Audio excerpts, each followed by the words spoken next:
Have you ever wondered why the scene in Unity when you load it looks so ugly? That's because you don't use proper lighting and post-processing. Hopefully I'm here to help you. In this video we will set up correct lighting settings and post-processing on the scene in Unity URP. I opened the scene, but it doesn't look really nice. Let's try to fix this. The first thing that I notice is that the shadow distances are wrong. There is a certain distance after which the shadows are disappearing. To fix that, we need to go to settings of the URP, Universal Render Pipeline. Usually they are stored in the settings folder, or you might find them in project settings as well. You need to select active profile, and here you need to find shadow settings. We will adjust max distance value, and we can also play around with LOD layouts. I would not recommend you to make shadows too detailed, because you might face problems with optimization. But generally shadows now are fixed. They are appearing everywhere and it looks very nice. But we don't feel some volume of the space here.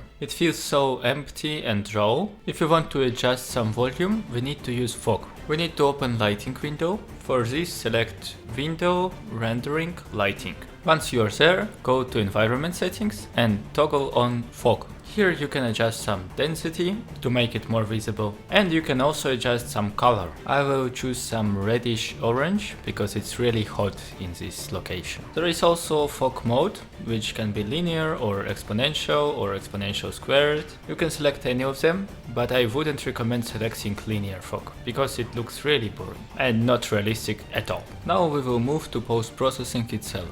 To use post-processing in Unity URP, you need to create global volume object. You can find it in menu Object, Volume, Global Volume. If you create default scene, it is created by default on all of Unity URP scenes. After you create a global volume object, you need to create global volume profile to store the settings of the post-processing that we have. Let's add some overrides. The first one I will add will be tone mapping. I will put it to none mode. Even though the mode is none, it is still doing something and changing the way colors behave. It also does work with high dynamic range. To disable the tone mapping function, you need just to toggle off the tick. Probably that is applied for any override. Next, I will add color adjustment override. Usually when you want to make a photo in real life, a beautiful one, you want to adjust some exposure. Same concept applies here. Also, to give this image more fresh look, we will adjust some contrast. It's better to adjust contrast when you have a lot of dark and bright objects in the same scene. In our case it's lava and rocks. To make corners of the screen more dark, I will add vignette.